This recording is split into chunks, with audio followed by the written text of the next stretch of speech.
এতদিন তিনি ভিতরে ঢুকে নামাজ পড়ছেন। সাহাবারা বলতেছে, ইয়া রাসূলুল্লাহ, এমন ভাবে হযরত আলী জিহাদের ময়দানে পড়ে আছে, আমরা খুঁজতে চাইলাম, খুঁজে খুঁজে দেখে উপর হয়ে আছে। হুজুর গো, আলীর পিছনে এমন একটা তীর ঢুকে গেল, এই তীরটা গোস্তের মধ্যে খাঁজ ঢুকে গেছে। অনেক চেষ্টা করলাম, তীরটাকে আমরা টেনে বের করতে পারলাম না। একটু টান দিলে হযরত আলী জোরে জোরে কান্দে, আমরা সহ্য করতে পারি না। রাসূল বললেন, সাহাবীরা রে, আমার আলীকে কষ্ট দিও না, আলী যখন ভিতরে থাকবে এমন সময় তীর টেনে বের করা লাগবে। আলী যখন ভিতরে থাকবে, সাহাবীরা বুঝতে পারলেন না। নবী বললেন, আলী যখন নামাজের ভিতরে থাকবে, রাসূল আমার ইমামতি করতেছেন, আর হযরত আলী পিছনের কাতারে নামাজে দাঁড়ায় গেলেন। দুইজন সাহাবীকে নবী বললেন, আজকে তোমরা জামাতে নামাজ পড়বা না, আলীর তীর বের করার সময় তোমাদেরকে কাজে লাগাতে হবে। আলী যখন নামাজের ভিতরে থাকবে তখন তোমরা তীরটা টান দিও। হযরত আলী নামাজে দাঁড়ায় গেলেন, তীরের শলাকা টান দেয়, আলী পিছন দিকে চলে আসে, কিন্তু তীরটা গোস্ত থেকে বের হয় না। আলী পিছন থেকে আসে, আবার চিন্তা করলো, এখনো মনে হয় নামাজের ভিতরে যায় নাই। যেই মাত্র হযরত আলী সেজদায়, এমন সময় জাবের আর হুযায়ফা এত জোরে তীর টান মারছে, তীর শুধু বের হয় নাই, তীরের সঙ্গে গোস্ত পর্যন্ত ছিঁড়াইছে। নামাজ যখন শেষ হয়ে গেল, জাবের হুযায়ফা গোস্তর তীর নবীর সামনে জমা দিল। নবী আমার তীর গোস্তটা গোপন করে বলেন, আলী, আলী রে, সামান্য শলাকায় হাত দিলেই তুমি চিৎকার দিয়ে কাঁদতে, এখন তীর বের হলো, গোস্ত ছিঁড়াইলো। আমি নবী জানতে চাই তুমি তখন কোথায় ছিলা? আলী বলতে যে, হুজুর, আমি হয়তো তখন ভিতরে ছিলাম, আমি হয়তো তখন ভিতরে ছিলাম। রাসূল বললেন, আনা মাদিনাতুল ইলমি ওয়া আলী বাবুহা, আমি হচ্ছে এলেমের শহর, তুমি হচ্ছে তার দরওয়াজা। আলী রে, তোমার মুখে আজকে সাহাবীদের আমি শোনাইতে চাই, এই ভিতরে ছিলা সেইটার কারণ কি? আলী বলতেছে, রাসূল, আপনি জানার পরও যখন জানতে চান তাহলে শোনেন। আমি যখন নামাজের নিয়ত করলাম, ইলা জিহাতিল কাবাতিশ শরীফাতি, আল্লাহু আকবার, আমার চোখ আছে সেজদার দিকে, আমার মুখটা আছে কাবার দিকে। এক সময় আমি চোখ বন্ধ করি না, সেজদার নিয়ম হলো সেজদার দিকে চোখ রাখতে হবে। আমি জোর করে চোখ দুইটা খুলে রাখতে চাই, কিন্তু এক সময় আমার দুইটা চক্ষু বন্ধ হলো। ইয়ানজুরু বিনুরিল্লাহ, আমার দুইটা চক্ষু যখন বন্ধ হয়, আমার অন্তরের চক্ষু আল্লাহর নূরের মাধ্যমে খুলে যায়। ইত্তাকু ফিরাসাতাল মুমিনিনা ফাইন্নাহু ইয়ানজুরু বিনুরিল্লাহ, আমি তখন নূরের চোখটা তাকায় দেখি, আমি যেখানে সিজদা দিব ওইখানে আল্লাহর কাবা ঘর সে দাঁড়িয়ে আছে। যেখানে নবী নামাজ পড়াইছেন মসজিদ নববী, সেখান থেকে কাবা হলো 450 কিলো দূরে, আর সেই কাবা আলীর সিজদার ভিতরে। নইবার আলী রে, তারপরে খবর কি? আলী বলতেছে, কাবার মালিক আমাকে বলতেছে, আলী, তোমার নামাজের সাইজ দেখে আমি আল্লাহ এত খুশি হয়েছি, দূরের কাবা তোমার সেজদায় হাজির করে দিছি।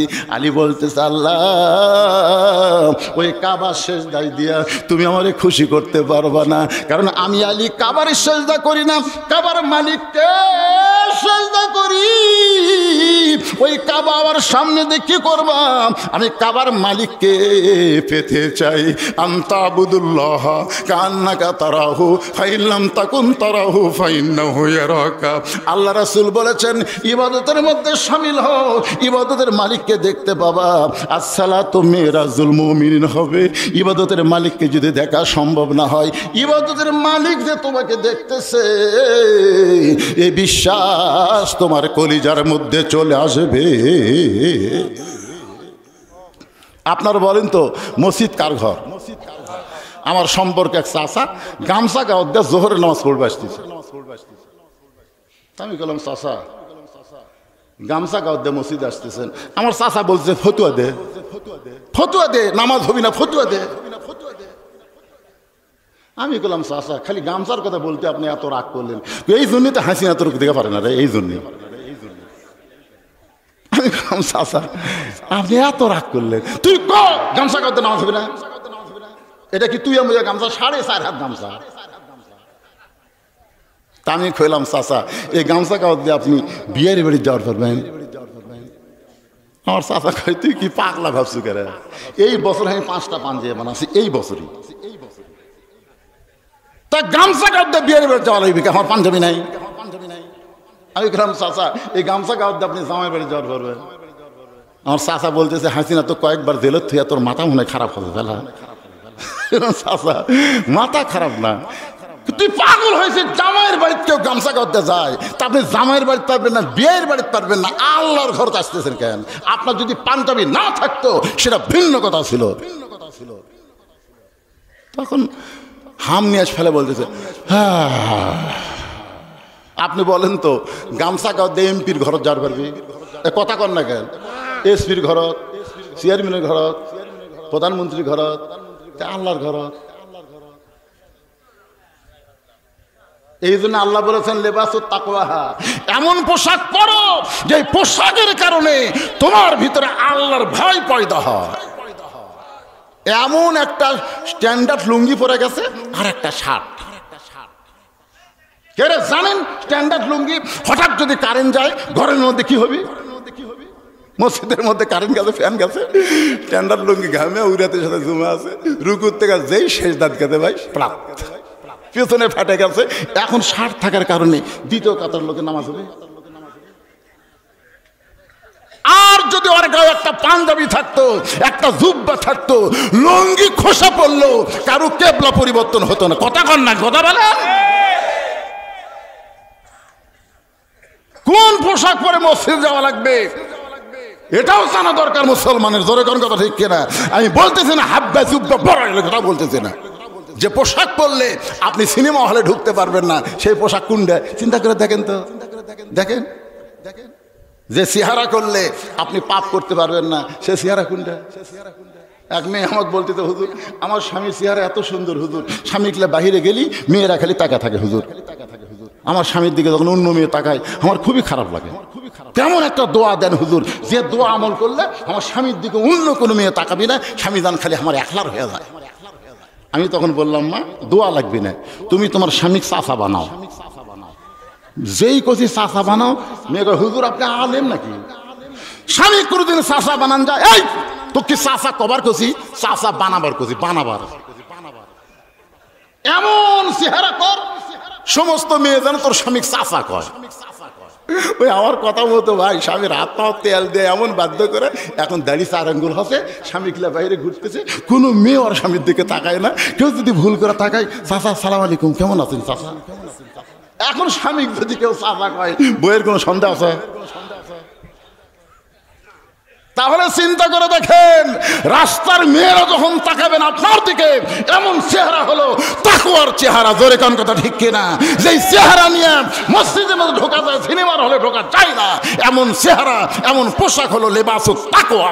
জোরে কোন কথা ঠিক কিনা? একদিন গভীর রাত্রে হযরত আলী ঘুম থেকে চেতন পাইছে। চেতন পায় দেখে ঘরের মধ্যে হাসান হোসাইন ঘুমায় আছে, কিন্তু ফাতেমা নাই।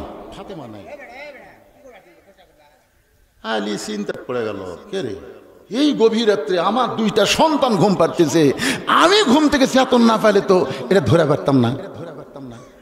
আর বউটা কুটি, যত বড়ই হুজুর হোক রাত্রে বউ হারালে কি হয়?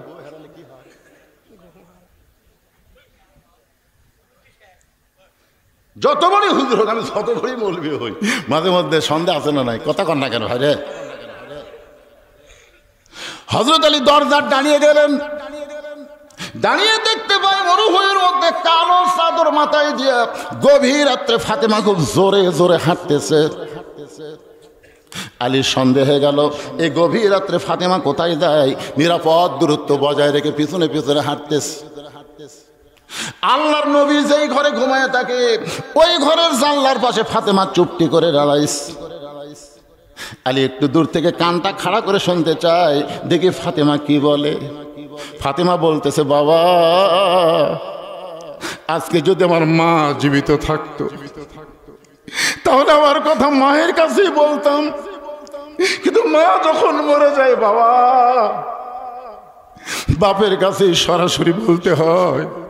ও বাবা আমি গভীর রাত্রে তোমার জানলার কাছে তোমার দুঃখিনী মেয়ে ফাতেমা দাঁড়াইছি, তুমি একটু দয়া করে ঘরের দরজা খুলে দাও। হযরত আলী দূর থেকে শুনতেছে। কিছুক্ষণ পর আল্লাহর নবী যখন ঘরের দরজা খুলে দেয়, ফাতেমা ঘরের মধ্যে ঢুকে গেলেন। হযরত আলী এক দৌড়ে আল্লাহর কাছে এসে কানটা লাগাইছে। রাসূল বলতে, ফাতেমা তুই একা একা কেন ঘরে ঢুকলি মা? আলীকে ও ঘরের মধ্যে নিয়ে আয়। আলী জানলার কাছ থেকে চমকে উঠছে। নবী কি আমাকে জানলার কাছে দেখতে পাইল নাকি? কিন্তু নবী বলার কি জন্য কারণ হলো, যত বড় নবী হোক না কেন তিনি তো একজন বাবা। আর বাবা হিসাবে বিবাহিত মেয়ে গভীর রাত্রে যদি স্বামী ছাড়া আসে, তাহলে অবশ্যই বলতে হবে তুই একা কেন, তোর স্বামী কোথায়? এই নিয়তে নবী যখন বলতেছেন ফাতেমা তুই একা কেন আলীকেও ঘরের মধ্যে নিয়ে, ফাতেমা বলতেছে বাবা আমার হাসান হোসেন ঘুমের মধ্যে আছে, আমার স্বামীটাও ঘুমের মধ্যে আছে। এই ওদের ঘুমটা পরীক্ষা করে আমি গভীর রাত্রে চোরের মতো আপনার কাছে আইছি বাবা, মেহেরবানি করে একটু ঘরে বাতি জ্বলান। রাসূল বলে ফাতেমা কি বলবি বল, তাড়াতাড়ি বলেই তুই চলে যা, বেশি সময় দেরি করিস না, যদি ঘুম থেকে চেতন পাই। ফাতেমা কি বলবি বল। ফাতেমা বলতেছে বাবা বহু জীবনে বললাম, বলে কোনো কাজ হলো না, আজকে একটু আপনাকে আমি দেখাবার চাই, একটু বাতি জ্বলান বাবা, একটু ঘরের মধ্যে বাতি জ্বালান। নবী যেই মাত্র ঘরে বাতি জ্বলাইছে, সঙ্গে সঙ্গে ফাতেমা দুইটা হাত নবীর সামনে বাড়ায়। নবী তাকায় দেখি হাতের তালু আছে, কিন্তু হাতের উপরে কোনো চামড়া নেই। গোটা হাত গোস্তের টুকরার মতো লাল দেখতে পাই। নিজের মেয়ের হাত রক্তাক্ত দেখে ফাতেমা বলতেছে বাবা সকালবেলা উঠে আমার সন্তান দুইটা খাবার চাবে, আমার স্বামীর সামনে খাবার দিতে হবে, কিন্তু এই হাত নিয়ে আমি জাঁতা কেমনে ঘুরাবো বাবা? আপনি যে বিয়ের সময় একটা জাঁতা দিয়েছেন আমার গপ পিষতে, কিন্তু আমার হাতটা দেখেন বাবা, আমি কিন্তু 3-4 দিন আর জাঁতা ঘোরাতে পারবো না। মেহেরবানি করে 3-4 দিনের একটু খাবার যা হয় আপনি আপনার দুঃখিনী মেয়েকে দেন গো বাবা, এই গভীর রাত্রে চোরের মতো আমি বাড়িতে নিয়ে যাওয়ার চাই। এমন সময় আল্লাহর নবী আর সহ্য করতে পারলেন না, ঘরের কোনায় গিয়ে বলে মাবুদ তোমার সন্তান নাই, কোন সন্তান তুমি জন্ম দাওনি, তোমাকে কেউ জন্ম দেয় নাই, কিন্তু আমি একজন বাবা, যতই নবী হই আমি একজন বাবা গো আল্লাহ। এখন বাপের সামনে মেয়ের এমন কষ্ট দেখে বাবা কি আর সহ্য করতে পারে? আল্লাহ গো এমন গরিব আলীর সঙ্গে তুমি কেন ঘটকালি করলা, এমন গরিব আলীর সঙ্গে কেন তুমি ঘটকালি করলা? এই কথা যেই মাত্র নবী আল্লাহকে বলতেছে, সঙ্গে সঙ্গে ফাতেমা মাথায় কাপড় দিয়া নবীর ঘর থেকে বাইরে যায়।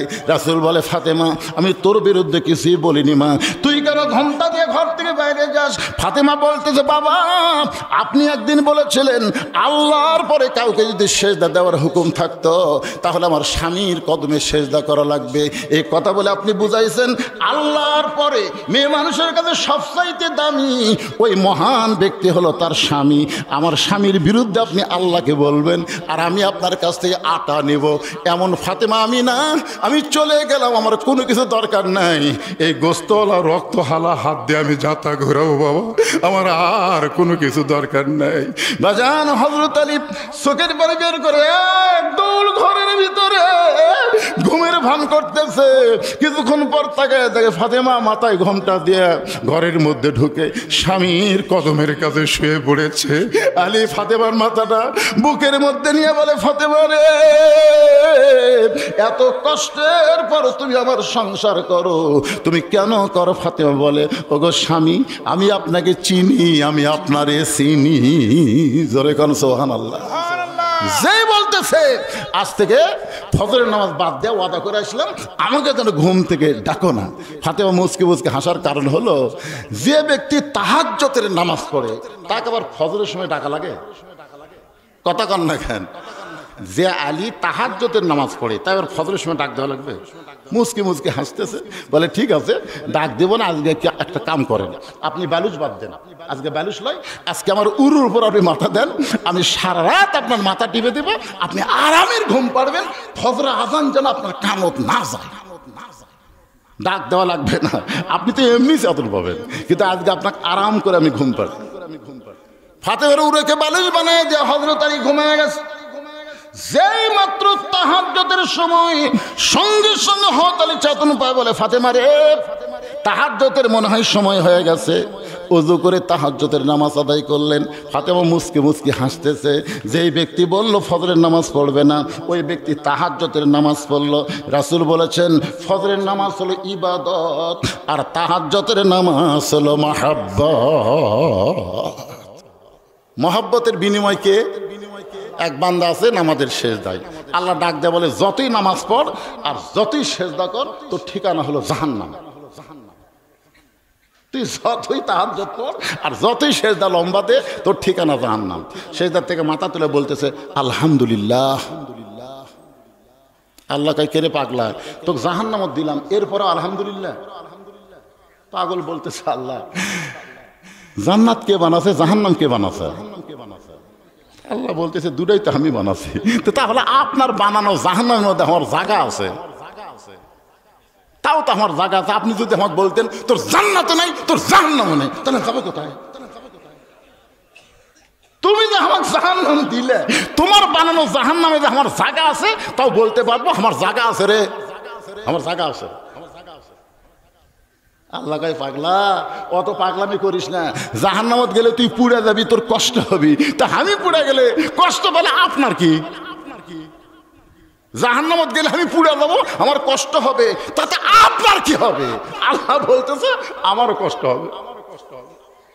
আল্লাহ বলে তো আল্লাহ আপনার কষ্ট কেমনে হবে? আল্লাহ বলতেছে আমার ইব্রাহিম আমাকে কলিজার মধ্যে নিয়ে নমরুদের চুলার মধ্যে পড়ার আগে, নমরুদের চুলা আমি যেমন শান্তির বাগান বানাইছি, আমার মহব্বত নিয়ে কেউ যদি জাহান্নামেও যায়, আমি জাহান্নামকেও জান্নাত বানায়া দিব। লিল্লাহে তাকবীর। যেই ফজরের সময় আছে বুঝলেন, পঁয়তাল্লিশ তো মসজিদ দিকে রওনা দিচ্ছি। ফাতেমার সামনে দাঁড়ায় বলতেছে কোথায় উঠে যাবেন? ফজরের নামাজের আজান দিল। আপনি আমার বাপের কাছে ওয়াদা করে যাচ্ছেন ফজর নামাজ পড়বেন না। এতদিন ভিতরে ঢুকছি, আজকে বাইরে থেকে একটু দেখমো রে। এতদিন ভিতরে ঢুকে নামাজ পড়ছি, আজকে বাইরে থেকে দেখবো নামাজের সাইজ কিরকম। নামাজ পড়বো না তোমাকে করলাম, যাও, কিন্তু একটু দেখ পারতাম। যেই বলছে এতদিন ভিতরে ঢুকে নামাজ পড়ছি, তখন ফাতেমা মুচকি মুচকি হাসতেছে, কারণ ভিতরে যাই ঢোকে। বোঝেন, হাদিসে আছে বিস্তারিত, হুজুরি কলব ব্যতীত করছিন কালো নামাজ তোর হবে না। তবে কেন গাও জোয়ারি, মানুষকে দেখাও নামাজ পড়ি, ও তোমার সিদ্ধ বীজে সুফসল ফলবে না। আজও কেন আল্লাহর নামাজ ধরতে পারলা না? এখন সবাই জামাতে নামাজ পড়ে চলে গেছে বগুড়া বড় মসজিদ। একজন লোক মসজিদের মধ্যে যায় জোহরের নামাজ পড়তেছে, জুতা চোর চিন্তা করে কেউ নাই রে, একলা, আর জুতাও তো নাই, তো জুতাটা রাখছে কোথায়? চোর আবার জানে জোহরের আগে 4 রাকাত সুন্নত আছে, ওই কেবল সুন্নতে নিয়ত করলো। কাঠের বাক্সের মধ্যে সেই দামি জুতা। চোর ভাবতেছে এই 4 রাকাত শেষ করতে করতে আমি 7 মাথা পার হয়ে যাবো, এই মনে করে কেবল বিসমিল্লাহ করে। চোরেরাও কিন্তু চুরি করার আগে আল্লাহ ধরাধার না পড়ি, আল্লাহ ধরাধার না পড়ি কয় না। আমার গ্রামের এক লোকের চুরি হলো, আমি বললাম কে ভাই আপনার মতো মানুষের বাড়ি চুরি হলো? হুজুর এই বছরে এত ভালো ঘুম কোনোদিন আমার হয়নি হুজুর, আজকে এত ভালো ঘুম কেন হলো? বলে ঘুম দেওয়ার মালিক আল্লাহ রে। তাহলে আল্লাহ তোমার ঘুম দিল আর চোরক করলো চুরি কর। আমার ওই গান মনে পড়ে গেল, একটা গান গায়, মাটির পুতুল বানায়া, গানটা গাবো? মাটির পুতুল বানায়া তুমি করিলা বেহোশ, তুমি যেমনি নাচাও তেমনি নাচে পুতুলের দাও দোষ। তুমি সর্প হইয়া দংশন করো, ওজা হইয়া ঝাড়ো, তুমি চোরকে বলো চুরি করো, আবার পুলিশ হইয়া ধরো। আল্লাহ ইচ্ছা করলে ফিলিস্তিনের মাটিতে বোমা পড়বে কিন্তু ফুটবে না। নমরুদের চুলার আগুন যদি না জ্বলে, তাহলে ইসরায়েলের একটা বোমাও ফিলিস্তিনের মাটিতে ফুটবে না। আল্লাহ ইচ্ছা করলে বোমাকে মিষ্টি বাঙ্গি তরমুজ বানাবার পারে। ধরে কোন কথা ঠিক কে না? তুমি চোরকে বলো চুরি করো, আবার পুলিশ হয়ে ধরো। আমি গানটা গাই আর কান্দি কে রে, কারণ কি? আল্লাহর লীলা খেলার মধ্যে কাম কি? আজকে ওয়াসসাবিরিন ইন্নাল্লাহা মা'আস সাবিরিন মধ্যে সব পেয়ে যাবেন ইনশা। ধৈর্য ধরতেছেন তো? বুড়া হয়ে গেছে, চামড়া ভাঁজ পড়ে গেছে, বারে ভিতরে দাঁত একটাও নেই। ওই সেলুনের জায়গায় নামিয়া দে, নামিয়া দে, সেলুনের সে বুঝছেন তো ভাই, সেই ধার আর চামড়া ঘষমস দেখে আমার মতো দাঁতও নেই, বুঝছেন না? দাঁত থাকলে তো আমার টান টান হয়, ভিতরে ঢুকে গেছে। এটি খুদ ধরে মারলে যদি নিচে কাটিয়ে দেয়, গোটা সেলুনের বদনাম হবি। দরকার দাড়ি সেভ করবে গেলে কাটিয়ে দেয়। ও এখন বলতে, চাচা আপনি দুটো পাও ধরি, চাচা আপনার এখন দাড়ি থোয়া লাগবে, চাচা তুই যে ভাবি হোক কামিয়ে দে। এখন কি করবি? কামিয়ে দিছে। সকালবেলা দাড়ি কামাছে, বিকেল বেলায় লোকটা মরতে পারে। আর প্রেশার বেশি আছিল, হার্ট অ্যাটাক করে মারা গেছে। এখন দাড়ি চাঁচা লিয়া কবর থুয়ে যাচ্ছে। মুনকির নাকি বলতেছে, আমার নাবিউকে, তোমার নবীকে মানে হাজার রাজুল নবী কিন্তু হাজির করা হবে। এখানে আর একটা কথা, রাজনীতির উত্তর আছে। এখানে বলা হবে, আমার নাবিউকে, তোমার নবী, তোমার নেতাকে আল্লাহুম্মা সাল্লি আলা সাইয়্যিদিনা। জোরে কোন কথা ঠিক কিনা? আমরা দরুদ পড়িনি আল্লাহুম্মা সাল্লি আলা সাইয়্যিদিনা, তোমার নেতাকে। তখন আপনি কি বলবেন? আপনি যদি বলেন আমার নেতা, আমার নেতার চরিত্র ফুলের মতন পবিত্র, নামাজ পড়ে না, একক কি গাঞ্জা খাই বলে 5 ওয়াক্ত, এ সাইড থেকে কে কয় রে? ওলা নেতার পিছনে চামচাগিরি করলে কবরে গেলে ধরা খাবেন। জোরে কোন কথা ঠিক কিনা বলেন? হযরত আলী বাহির থেকে নামাজের দৃশ্য দেখতেছে, হঠাৎ দেখতে পাই আবু যর গিফারি মসজিদ নববীর ভিতরে ফজরের সুন্নত আদায় করতেছে। ফজরের নামাজের আগে 2 রাকাত সুন্নত আছে না নাই? সর্বসাকুল্যে 12 রাকাত সুন্নত আপনাদের আদায় করা লাগবে। 5 ওয়াক্ত নামাজের 12 রাকাত। জোরে কোন কয় রাকাত? তার মধ্যে জোহরেরই হলো 4 রাকাত, আর আগে আর 2 রাকাত পরে। জোহরের হলো 6 রাকাত, 4 রাকাত আগে পড়া লাগবে, জোহরের পরে 2 রাকাত, মাগরিবের পরে 2 রাকাত, এশার পরে 2 রাকাত, আর ফজরের আগে 2 রাকাত। এই 12 রাকাত সুন্নত সে সুন্নতে মুআক্কাদা। রাসূল বলেছেন, ফজরের 2 রাকাত সুন্নতের এত দাম, আসমান জমিন বিক্রি করলেও ফজরের 2 রাকাত সুন্নতের সমান হবে না। আবু যর গিফারি যখন ফজরের 2 রাকাত সুন্নত নামাজ আদায় করতেছে, এমন সময় হযরত আলীর মন বলতেছে, আলী তুই নবীর কাছে বলেছিস ফজরের নামাজ পড়বো না, সুন্নত পড়লে অসুবিধা কি? তুই তো নবীর কাছে কইছি ফজর পড়বো না, ফরজ পড়বো না, ফজর পড়বো না।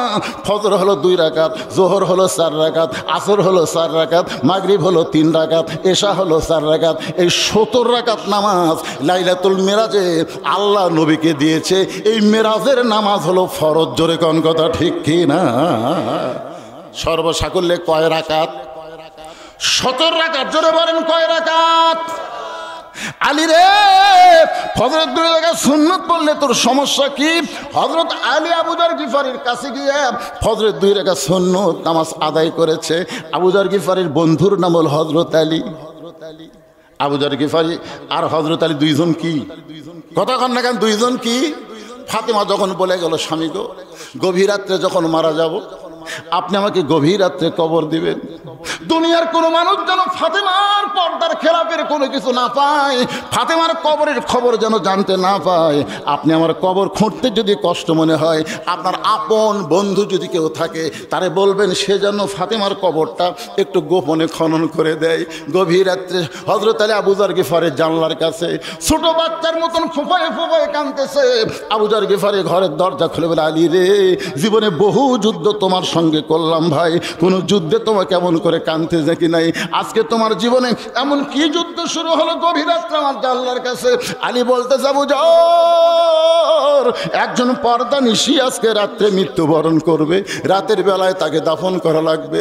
এখন তুই যা, জান্নাতুল বাকির পূর্ব কোণায় সবুজ রঙের একটা বাতি জ্বলবে আবুজার, ওই বাতি বরাবর একটা কবর কর। আবুজার গিফার বলে আলী ভাই একটাবার বলো সে পদ্মার সে নাম কি তোমার মুখস্থ নাই? আলী বলতে আবুজার 6 মাস আগে নবী দুনিয়া থেকে বিদায় নিয়েছে, আমার হাসান হোসাইন না না না না বলে কাঁদতেছে, এখন পর্যন্ত আমার 2টা সন্তানের চোখের পানি আমি বন্ধ করতে পারি নাই। বারবার আমার বুকের সামনে ঝাঁপতে বলে বাবা নানারে খুঁজি কিন্তু নানারে পাই না, নানা ছাড়া হাসান হোসেন কেমনে থাকবো বাবা? 6 মাস আগে নবী দুনিয়া থেকে বিদায় নিয়েছে, না না না বলে আমার 2টা বেটা কাঁদতেছে।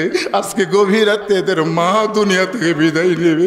আবুজার আমি কেমনে সহ্য করবো রে? আমার হাসান হোসেনকে কেমনে সহ্য করবো? যা যা একটা কবর কর। আবুজার গিফারি বলে আলী আল্লাহর কাছে ফরিয়াদ করো, আল্লাহ ফাতেমার হায়াত যেন বাড়ায় দেয়। আলী বলতে তো হবে না, ফাতেমা আল্লাহর কাছ থেকে কবুল করে নিয়েছে। গভীর রাত্রে জান্নাতুল বাকির পূর্ব কোণায় গিয়ে দেখে সবুজ রঙের একটা বাতি জ্বলতেছে, যেই বাতির কোনো তার নাই, যেই বাতির কোনো সুইচ নাই, বিনা তারে বিনা সুইচ আমার আল্লাহ তাআলা অটোমেটিক ভাবে বাতি জ্বলাই দিছে।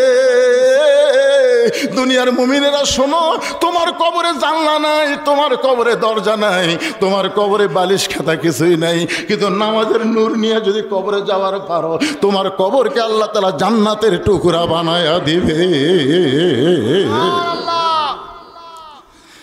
আবু জার গিফারি কোদাল দিয়ে কবর খুঁড়তেছিলেন, সেই কবর খুঁড়তে খুঁড়তে তিনি পাগল হয়ে গেলেন। এই আবু জার হচ্ছে হযরত আলীর বন্ধু, যে সুন্নত শেষ করছে। আবু জার গিফারি বলতেছে আলী ভাই এশার সময় কি ওয়াদা করলেন নবীর সামনে? আপনি করলেন ফজরের নামাজ পড়বেন না, কি? আলী বলতেছে তুই আমার চাইতে বেশি জানিস। আবু জার গিফারি কান ধরে বলতেছে নাউজুবিল্লাহ, আল্লাহর নবীর পরে এই দুনিয়াতে সবচাইতে যিনি বেশি জানে তার নাম হলো হযরত আলী। জোরে খান সুবহানাল্লাহ। আল্লাহর নবীর পরে যিনি সবচাইতে বেশি জ্ঞানী তার নাম কি? হ্যাঁ, যখন হযরত ওমর ফারুক মদিনার খলিফা ছিলেন তখন আলী ছিল শিক্ষামন্ত্রী। আবু বকর যখন মদিনার খলিফা ছিলেন তখন আলী ছিল শিক্ষামন্ত্রী। নবী যখন মদিনার রাষ্ট্রপতি ছিলেন তখন হযরত আলী ছিল শিক্ষামন্ত্রী। ওসমান যখন মদিনার খলিফা ছিলেন তখন আলী ছিল শিক্ষামন্ত্রী। ধরে করেন সুবহানাল্লাহ। তার নবীর সময় থেকে ওসমান পর্যন্ত সব মন্ত্রী পাল্টালেও শিক্ষামন্ত্রী কেউ পাল্টায়নি। আজকে আমাদের বাংলাদেশের শিক্ষামন্ত্রীকে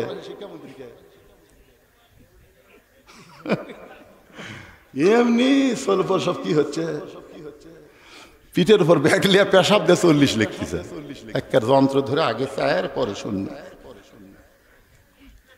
গালো থাকতে চিন্তা করি কিয়ামত হতে আর বেশি বাকি নেই। পেশাব দিয়ে লেখা, এটা কি মনে করছে? এই মারছে দৌড়, সামনে যা বললাম কি করলি? চাচা দোয়া করে নিয়ত করছি 100 লেখমো। আজকে পেশাব কম থেকে 40 পর্যন্ত লিখছি, 1 লেখে 2 শূন্য যেদিন দেবো সেদিন আমি সাকসেস। আমি কারণ কোন ক্লাসে পড়িস? ক্লাস 2 পড়িস চাচা। তো কেমনে পেশাব করা লাগে তোর স্যার তো শিখাইনি? পাগলা বসে থেকে পেশাব করবি, দাঁড়ায় পেশাব করা যায়? তখন বলে চাচা দিয়ে কি কয়, প্রাইমারি পেশাবখানা যায় দেখি চাচা আমার স্যারই খাড়া হয়ে পেশাব করে, আর স্যারই খাড়া হয়ে মারে। আর সেই শিক্ষা আপনার সন্তান শিখতেছে। কথা কন না কেন ভাই? কথা কন না কেন? আকডুম বাকডুম খড়ডুম সাদা ঢাকে ঢুললো ঝাঁদর বাজে বাঁচতে বাঁচতে চললো ঢুলি ঢুলি গেল কমলা ফুলি। এই মালটা কি হবে? এই বড় হলে কি হবে? আপনার এলাকায় হাফিজি মাদ্রাসা, কোন মাদ্রাসায় ছাত্র পাওয়া যায় না যেখানে ছোট্ট থেকে পবিত্রতার শিক্ষা দেওয়া হয়? লাম ইয়ামুসসুহু ইল্লাল মুতাহহারুন। ততক্ষণ পর্যন্ত কোরআন স্পর্শ করতে পারবে না যতক্ষণ পর্যন্ত পবিত্র না হবা। যতক্ষণ কথা ঠিক কিনা? সেই শিক্ষা দেওয়া হয় না। আল্লাহর বান্দার একটু মনোযোগ দেন। আলী বলতেছে আমার চাইতে বেশি জানো। আবু জার গিফারি 2 কান ধরে বলতেছে আমার ভুল হয়ে গেছে। আমি বলেছি ফজরের ফরজ পড়বো না, তাই বলি কি সুন্নত পড়া যাবে না? আবু যার গেফারি আর কোনো কথাই নেই, আর এই বারান্দার মধ্যে বসে আছেন হযরত বেলাল, পৃথিবীর শ্রেষ্ঠ মুয়াজ্জিন। সুবহানাল্লাহ বলেন। আল্লাহ রাসূল বললেন কিয়ামত পর্যন্ত মুয়াজ্জিন আজান দিবে, আজান মুসল্লির কান পর্যন্ত পৌঁছতে পারবে, কিন্তু আমার বেলাল যখন আজান দেয় ওই আজান আল্লাহর আরশ পর্যন্ত পৌঁছে যায়। সেই হযরত বেলাল আকামত দেওয়া শুরু করেছে। আকামতের মধ্যে একটা শব্দ আছে, কাত কামাতিস সালাহ, আছে না নাই?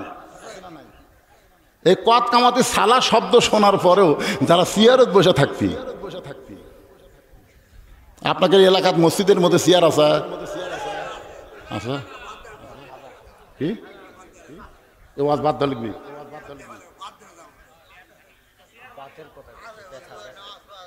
হ্যাঁ,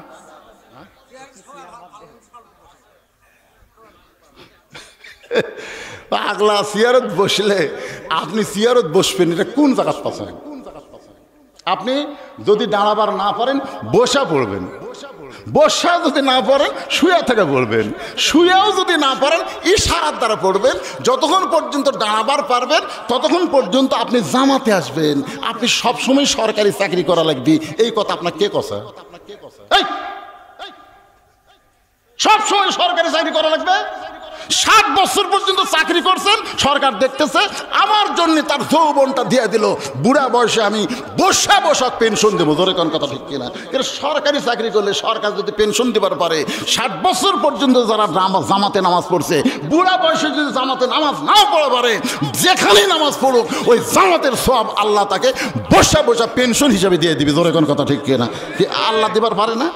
হাসরের ময়দান আল্লাহ কি বলবে? তোমার শৈশবকালের কোনো হিসাব আমি নেব না, তোমার বুড়াকালের কোনো হিসাব দেওয়া লাগবে না, খালি যৌবনের হিসাব দাও, জান্নাতে চলে যাও। আল্লাহ রাসূল বলেছেন জামাতে নামাজ পড়া যেমন ওয়াজিব, কাতার সোজা করা হলো কারিবুল ফরজ ওয়াজিব। কাতার সোজা করা হলো ফরজের নিকটবর্তী ওয়াজিব। কাতার সোজা করা, কথা কর না কেন? কি সোজা করা? কাতার সোজা করার নিয়ম হলো পায়ের গোড়ালির সঙ্গে গোড়ালি মিল করা লাগবে, গোড়ালির সাথে গোড়ালি মিল করা লাগবে। আগালি মিল করলে হবি না, কারো পাও 3 পা হাত, কারো পাও আধ হাত, আগা মিল করবে গোড়া। ফাঁকারটা পরে আসতেছি, 3 জায়গা ফাঁক থয়ে যাবি না। কয় জায়গা? 3 জায়গা ফাঁক থওয়া যাবি না। কিন্তু যখন করোনা হয়েছিল তখন তখন হলে ফতুয়া চলে না হুজুর। শোনেন, সিয়ারে যদি নামাজ পড়েন আপনি বাড়িতে পড়েন, আর মসজিদে যদি আপনি সিয়ার লিয়ে যান, মসজিদ কমিটিকে আমি বলবো, এবং যারা জামাতের সওয়াব 27 গুণ পাওয়ার নিয়ত করছেন তারা সিয়ার যদি কোনো কাতারত থাকে ওই কাতারত আপনি দাঁড়াবেন না। যদি দাঁড়াবার চান আপনার 4 জন মিলে সিয়ার আলাগ ধরবেন। মানে উনি তো হাঁটবার পারে না, উনি লোলবার পারে না, শান করে লিয়ে আসে সিয়ারত বসাতে হবে। ওইকে হেঁটে হেঁটে আসছে যে শান করে লিয়ে এসে বসে থা লাগছে, তা আপনারা 4 জন 4টা পাও ধরে কান্দত করে বারান্দাত লিয়ে দে থুবেন, বারান্দাত থুইয়া আপনারা কাতার সোজা করবেন। পৃথিবীর কোন আলেম আজ পর্যন্ত বলতে পারবে না এই কোরআনের আয়াত যদি তেলাওয়াত করে কুমু লিল্লাহি কানিতিন, নামাজের ভিতরে বাহিরে যে ফরজগুলো আছে 13টা, তার মধ্যে একটা ফরজ হলো দাঁড়িয়ে নামাজ পড়া। জোরে কর, কথা কন না গান। আল্লাহর বান্দারা যেই মাত্র কত কামাতের সালাহ সঙ্গে সঙ্গে হতালি মারছে দৌড়। কুমু লিল্লাহি কানিতিন, আল্লাহ বলতেছেন দাঁড়াও, আনুগত্য নিয়ে আল্লাহর জন্য দাঁড়াও। দৌড়ে গিয়া এরকম আবু বকর ওমরের মধ্যে 2খানা হাত ঢুকায় দিয়ে আস্তে করে চাঁড়া, আস্তে করে চাঁড়া। যখন দেখতেছেন যে প্রথম কাতার হইয়া দ্বিতীয় কাতারে কোনো মুসল্লি নাই, আপনি একজন দেখতেছেন প্রথম কাতার ভরে গেছে আর মুসল্লি আসার মতন কোনো সম্ভাবনাও নেই, তখন আপনি একজনে দ্বিতীয় কাতারে দাঁড়াবার পারবেন না। গোটা কাতারের মধ্যে দেখবেন যে জায়গায় একটু ফাঁকা আছে, একটু বেশি ফাঁক যদি করা লাগে আপনাকে আটাতে যায়, তাহলে মারবেন চাঁড়া চাঁড়া। এর নাম কি? এই আমার থেকে তাকান, জোরে মারলে আবার নামাজ বাদ দেয়, কিন্তু মারামারি শুরু হবে। জোরে করবে কথা কবি তো মোবাইলের মধ্যে বারেন্দার রিংটন বাজতেছে, আমাদের 5 মিনিট মোবাইলের মধ্যে বারেন্দাত একজনের মোবাইলত রিংটন বাজতেছে, বুঝলেন? ওই সামনে কাতার থেকে ইরে, মানে যতবার রিংটোন বাজে ইরে ইরে, মানে ওর এত রাগ ধরে গেছে। নামাজ শেষ করলে আমি করলাম, কে ভাই এলা কি করলেন? হুজুর কাল হাত বান্ধা ছিল দেখে আমি যাওয়ার পারিনি হুজুর। তাহলে হাত বান্ধা না থাকলে ওর চাপ আমি ফাটানো হয়নি। কেন তুই মসজিদে ঢুকবো, মোবাইল বন্ধ করবো না? কি বুঝতেছেন? মারামারি করা যাবে না। আস্তে করে হযরত আলী চাঙা দিয়ে মাঝখানে আল্লাহু আকবার। ফজরের নামাজ শেষ হলে নবী মুসল্লির দিকে মুখ করলেন। দুই ওয়াক্ত নামাজের সালাম ফিরে নবী সাহাবীর দিকে মুসল্লির দিকে মুখ করে। একটা হলো ফজর আর একটা হলো আসর। এই দুই ওয়াক্ত নামাজের পরে কোনো সুন্নত নফল নাই। তাকায় দেখে তিরি রত্ন এক জায়গায়, তিরি রত্ন। কয় রত্ন? তিনটা রত্ন। আবু বকর, ওমর, মাঝখানে আলী। রাসূল বলে, আলী দাঁড়াও। আবু বকর মুসকে মুসকে হাসতেছে, কারণ নবী ঘুমুর ফাঁস করে দিয়েছে এসার সময়। আবু বকর মুসকি মুসকি হাসে। নবী বলে, আলী রে, তুমি না আমার কাছে বলে গেলে ফজরের নামাজ পড়বা না, আবার সামনে কাতারে কেন দেখা যায়? আলী কান্দে, শুধু কান্দে আর কান্দে। রাসূল বলে, আলী কান্দো কেন? আলী বলে, হুজুর বহু চেষ্টা করছি, বহু চেষ্টা করছি হুজুর, ফজর পড়বো না। আমি নামাজ ছাড়তে চাইলে কি হবে? নামাজ আমাকে ছাড়ে না। কি মরদ মানুষ! হ্যাঁ, আজকে দেখলাম গোটা পৃথিবীর মধ্যে টাইম ম্যাগাজিনে 100 জন প্রভাবশালী আজকে তালিকা প্রকাশ করছে, তার মধ্যে নাই ডক্টর ইউনূসের নাম আছে। গোটা পৃথিবীতে 7 জন মানুষ একাধারে 3টা পুরস্কার পাচ্ছে, তার মধ্যে একটা হলো ডক্টর ইউনূস, যিনি ডোনাল্ড ট্রাম্পের কাছে গেলে ডোনাল্ড ট্রাম্প দাঁড়ায় থাকে, তাকে চেয়ার দেয়। এই মরদক চিন্তা না বারে। কে সুদ খায়? কে কোলারে সুদ খায়? নিজে বলেছে, আমি গ্রামীণ ব্যাংকের কর্মচারী ছিলাম, ব্যাংকের মালিক যদি সুদ খায়, আমি বেতন খাইছি, বেতন না জানে একটা কথা বলা যাবে না। তো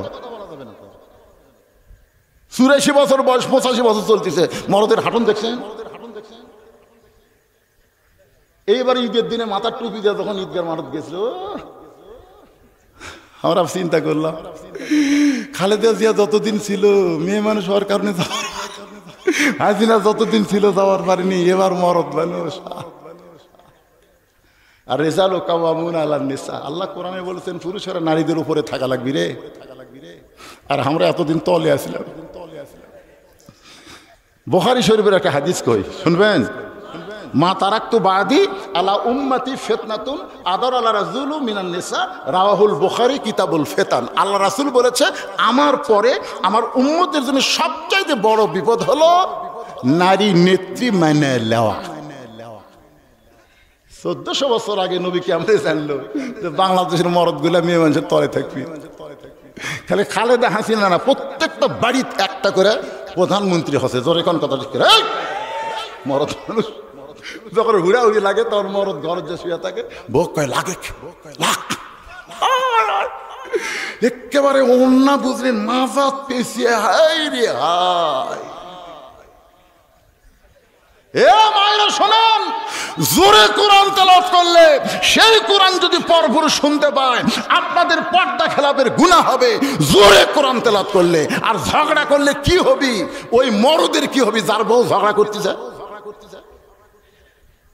আল্লাহ কোরআন রাসূল বলেছেন, আর দায়ুস লা ইয়াদখুলুল জান্নাহ, দায়ুস কোনোদিনও জান্নাতে যাবে না। লা ইয়াদখুল লা ইউনফিজেন্স। দাউস কে? দাউস হলো সকল পুরুষ যাদের অধীনে নারীরা পর্দা করে না। নবীর অধীনে যেমন তার বিবি ছিল, তার মেয়েও ছিল, যতদিন বিয়ে হয় নাই। 9 বছরের মেয়ে ফাতেমা ঘরের মধ্যে ঢুইকা দেখে নবী হাতের মধ্যে 2টা ছুরি দিয়ে মুসকে মুসকে হাসতেছে। এই দৃশ্য দেখার পরে নবী আর ঘরের মধ্যে থাকলেন না। নবী যখন ঘর থেকে বাইরে যায়, ফাতেমা চমকে গেল। আমার বাবা ঘরের মধ্যে ঢুকে আমাকে মা মা বলে আদর করে, সেই বাবা কেন ঘর থেকে বাইরে যায়? বারান্দায় গিয়ে দেখে নবীর চোখটা দর দর করে পানি পড়তেছে। ফাতেমা বলে, বাবা কি দুঃখে আজকে আপনি এমন করে কাঁদতেছেন? রাসূল বলে, ফাতেমা, যে দুনিয়াতে সাজবে মা, আল্লাহ তার আখিরাতের শ্বাস কমায়া দেবে। সঙ্গে সঙ্গে ফাতেমা হাতের চুড়ি খুলে মাটির থাইলা দেয়। নবী দৌড়ে গিয়ে দুইটা চুড়ি নিয়ে কুড়ে নিয়ে পকেটের মধ্যে ঢুকে দেয়। ফাতেমা বলে, বাবা এই চুড়ি হাতে দেওয়ার কারণে আপনি ঘরে ঢুকলেন না, সেই চুড়ি ফাইলা দিলাম, আপনি কেন কুড়ে পকেটে ঢুকে এলেন? রাসূল বলে, ফাতেমা এই চুড়ি যত্ন করে রাইখা দিব মা, একদিন তোর নাকে নাকফুল পরাবো, একদিন তোর কানে কানের দুল পরায় দেব, একদিন তোর গলায় মালা পরায় দেব। ফাতেমা বললেন, কবে কবে? আল্লাহ নবী বললেন, যেদিন তোমার বিবাহ হবে। ও ফাতেমা, মেয়েরা কেবলমাত্র এক ব্যক্তির জন্য সাজতে পারবে, সেই ব্যক্তি হলো তার স্বামী। স্বামী ছাড়া অন্য কোনো পুরুষের জন্য নারীরা সাজতে পারবে না। আবার মায়েরা যাদের স্বামী বিদেশে গেছে, বিদেশে কষ্ট করে টাকা পয়সা কামাই করতেছে, আপনি আমানত স্বরূপ বাড়িতে থাকবেন মা, দুনিয়ার কোনো পুরুষ মানুষ যেন আপনাকে দেখতে না পায়, স্বামীর সঙ্গে সাইজা গুইজা থাকবেন, অন্য কোনো পুরুষের জন্যে কোনো নারীরে সাজা জায়েজ। জোরে বলবেন জায়েজ। তাহলে বাড়ির থাকে পাগলি, এটি হলুদ ভেরাত হচ্ছে, এটি কালি ভেরাত হচ্ছে। আর যখন কোনো জায়গা যাবি বেড়াবার, ওরে বাবা রে, কথা প্রসঙ্গে কথা আসতেছে, একটু শোনেন। ইন্নাল্লাহা মা'আস সাবিরিন, ধৈর্যশীলদের সঙ্গে কে আছে? এরপর আল্লাহ বললেন, ওয়ালা তাকুলু, এটাই কিন্তু শেষ আয়াত, এটাই আমার ওয়াজের শেষ পয়েন্ট। ওয়ালা তাকুলু লিমান ইউকতালু ফি সাবিলিল্লাহি আমওয়াতুন বাল আহইয়াউ ওয়ালাকিন লা তাশউরুন। আচ্ছা, একটা মানুষের নাম কইতো, আপনারা দেখেন তো, বুঝার পারেন কিনা। লোকটার নাম হলো মীর কাসেম আলী। নাম শুনছেন?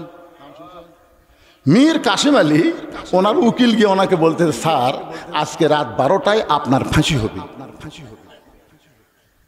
আজকে রাত 12টায় আপনার কি হবে? ফাঁসি হবে। মীর কাসেম আলী বলতেছেন, আলহামদুলিল্লাহ আলহামদুলিল্লাহ, মুসকে মুসকে হাসতেছে আর বলতেছে আলহামদুলিল্লাহ। উকিল, এখন কয়টা বাজে? এখন তো 9:30 বাজে স্যার। তাহলে 9:30 বাজলে তাহলে এখনো 2.5 ঘন্টা। বলে, হ্যাঁ স্যার, এখন 2.5 ঘন্টা পর আপনার ফাঁসি হবে। তো মীর কাসেম আলী বলতেছে, খামাখা 2.5 ঘন্টা বসে থাকে কি লাভ? আমি 2 ঘন্টা ঘুম পারি।